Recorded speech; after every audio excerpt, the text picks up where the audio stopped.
chapter quadratic equations. A motorboat whose speed is 18 km per hour in still water takes 1 hour more to go 24 km upstream than to return downstream to the same spot. Find the speed of the stream. तो पहले हम ये समझ लें कि upstream और downstream का क्या मतलब है.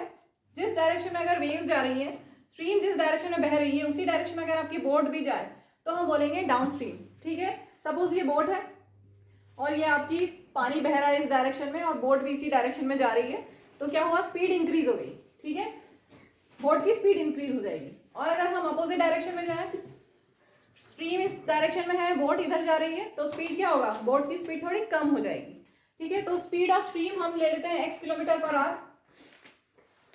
Late speed of stream be x kilometre per hour. तो रिलेटिव स्पीड क्या हो जाएगी, मोटर बोट की स्टिल वाटर में स्पीड है 18 है.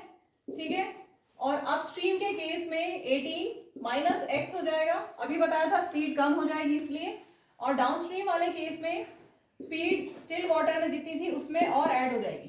ठीक है, इधर ये डायरेक्शन 18 किलोमीटर पर आवर से बोट जा रही है, स्टिल वाटर में अगर होती तो 18 किलोमीटर पर आवर की स्पीड से जा रही होती, और ये स्ट्रीम की स्पीड है x किलोमीटर पर आवर, दोनों सेम डायरेक्शन में है इसलिए ऐड होगा डाउनस्ट्रीम में. ठीक है, और अपस्ट्रीम में स्ट्रीम की स्पीड है x किलोमीटर पर आवर और बोट जा रही है इस डायरेक्शन में 18 किलोमीटर पर आवर से. ठीक है, तो इसलिए 18 माइनस एक्स. अब यहाँ पर क्वेश्चन आ सकता है कि 18 माइनस एक्स क्यों लिखा, x माइनस 18 क्यों नहीं लिखा. ऐसा सोच सकते हैं ना, हो सकता है ना, माइनस ही तो करना है, तो हम x माइनस 18 क्यों नहीं कर रहे. आप सोचो कि अगर स्ट्रीम की स्पीड बहुत ज़्यादा है बोट से भी तो क्या होगा, आप तो बह जाओगे ना उसमें.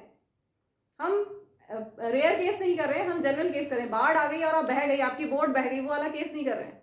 हम जनरल केस करें, नॉर्मली आप बोट चला रहे हो या बोट में बैठे हो, तो क्या होगा, आपकी बोट की स्पीड ज़्यादा होती है compare to stream, speed of stream. ठीक है, नॉर्मली यही होता है ना, speed of boat is greater than speed of stream, इसलिए 18 ग्रेटर देन x है, इसलिए हमने 18 माइनस एक्स लिया है रिलेटिव स्पीड ऑफ स्ट्रीम में. ठीक, अब डिस्टेंस देखिए, दोनों में सेम स्पॉट तक जब पहुंचना है तो डिस्टेंस वही है किलोमीटर में, स्पीड है किलोमीटर पर आवर में. अब टाइम के बारे में देखते हैं. अब boat, motor boat who speed is इतना takes 1 hour more to go upstream. Upstream जाने में 1 घंटा ज्यादा लगा क्योंकि स्पीड कम हो गई.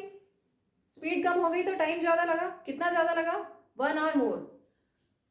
तो डाउनस्ट्रीम में ले लेते हम टाइम y, तो अपस्ट्रीम में कितना हो जाएगा, 1 आवर मोर. समझ में आया, डाउनस्ट्रीम में हमने ले लिया टाइम y, तो अपस्ट्रीम में कितना हो जाएगा, 1 hour more than to return downstream.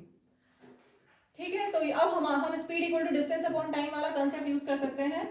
Speed equal to distance upon time से टाइम कितना हो जाएगा, डिस्टेंस अपॉन स्पीड. ठीक है, अब देखो हमें टाइम एलिमिनेट करना है, हमें y एलिमिनेट करना है क्योंकि हम क्वाड्रेटिक इक्वेशंस पढ़ रहे हैं. तो हम y एलिमिनेट करने के लिए क्या करेंगे, टाइम इक्वल टू अपस्ट्रीम के लिए अगर आप बनाएं तो time equal to distance upon speed, और डाउनस्ट्रीम के लिए अगर आप इक्वेशन बनाएं टाइम, ये time equal to distance upon speed. ठीक है, अब दोनों को सबट्रैक्ट करेंगे. चलिए, अब मैंने यहाँ पे लिख दिया है कैलकुलेशन करने के लिए. सबट्रैक्ट करते हैं दोनों इक्वेशंस को, y एलिमिनेट हो जाएगा क्योंकि हमें टाइम तो फाइंड करना नहीं है, we have to find speed of the stream, that is we have to find x. तो y कैंसिल, बचा क्या इधर 1 इक्वल टू राइट साइड में 24 upon 18 minus x minus 24 upon 18 plus x. ठीक है, 1 इक्वल टू, दोनों में राइट साइड में देखेंगे 24 कॉमन है. अगर 24 कॉमन लेंगे तो फर्स्ट टर्म में आएगा 1 अपॉन 18 माइनस एक्स और सेकेंड में आएगा 1 अपॉन 18 प्लस एक्स. ठीक है, 1 इक्वल टू 24. अब यहाँ पर हम एलसीएम ले रहे हैं, 18 प्लस एक्स और 18 माइनस एक्स का एलसीएम, 18 प्लस एक्स और 18 माइनस एक्स. ठीक है, अब इस 1 में क्या मल्टीप्लाई होगा, एलसीएम डिवाइडेड बाय डिनोमिनेटर. ये पूरा term divided by 18 minus x करोगे तो आपको मिलेगा 18 प्लस एक्स. माइनस का साइन है इसलिए ब्रैकेट लगा देंगे आगे के लिए. अब वापस से एलसीएम, ये पूरा डिवाइडेड बाय ये वाला टर्म डिनोमिनेटर, दिस पूरा term LCM divided by denominator करेंगे तो आपको मिलेगा 18 माइनस एक्स. ठीक है, सॉल्व करते हैं. Bracket open 18 plus x minus 18 plus x, ठीक है, साइन चेंज हो जाएंगे, यहाँ पे माइनस 18 हो जाएगा, यहाँ पे प्लस एक्स हो जाएगा, अपॉन यहाँ पर a plus B into A minus B is A square minus B square, ठीक है। अब देखेंगे 18 माइनस 18 कैंसिल, लेफ्ट साइड में है 1 और राइट साइड में है 24 इंटू यहाँ पर हुआ x plus x 2x upon 18 square is 324 minus X square, ठीक है। अब क्या करें, ये डिनोमिनेटर को हम इधर शिफ्ट कर दें, लेफ्ट साइड में 324 माइनस एक्स स्क्वायर इंटू 1 करोगे तो 324 माइनस एक्स स्क्वायर, और राइट साइड में 24 into 2x that is 48x, ठीक है। इसको पूरा जीरो कर दें, ये सब शिफ्ट कर देते हैं, 48x as it is, minus X square right side में जाएगा तो प्लस एक्स स्क्वायर, और 324 राइट साइड में जाएगा तो माइनस 324, ठीक है।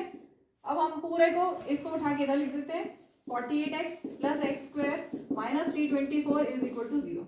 तो क्वाड्रेटिक इक्वेशन बन गई X square plus 48x minus 324 is equal to 0।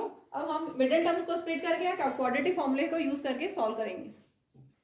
चलिए इसको मिडिल टर्म से इजीली हो जाएगा, तो मिडिल टर्म से ही कर लेते हैं, X square plus 48x minus 324 is equal to 0। आपको ऐसे दो नंबर सर्च करने हैं such that their addition is 48 and multiplication is 48 means coefficient of x and multiplication should be coefficient of x square into constant, ठीक है, 1 into minus 324। तो 324 का मतलब क्या हुआ, 18 into 18, अभी हमने किया था 18 स्क्वायर, 8 स्क्वायर से याद होने चाहिए सारे, 30 स्क्वायर तक याद कर लेना अच्छे से, कैलकुलेशन फास्ट होता है। अब 18 का प्राइम फैक्टरेशन करोगे, 2 3 6 3 3 9 2 18 या 2 3 6 3 18, और इस 18 का भी 2 3 3, ठीक है।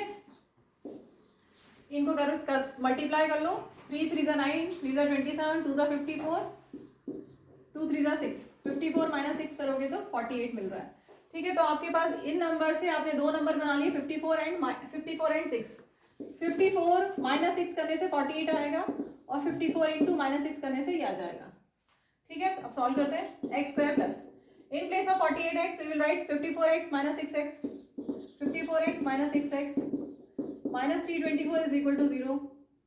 फर्स्ट टू में से लास्ट टू में से कॉमन लेंगे, फर्स्ट टू में से x कॉमन, बचा क्या x प्लस 54, इन दोनों में 6 कॉमन, बचा क्या x प्लस 54 ही बचेगा, दिस इंटू दिस करके देख लेना यही आएगा, ठीक है।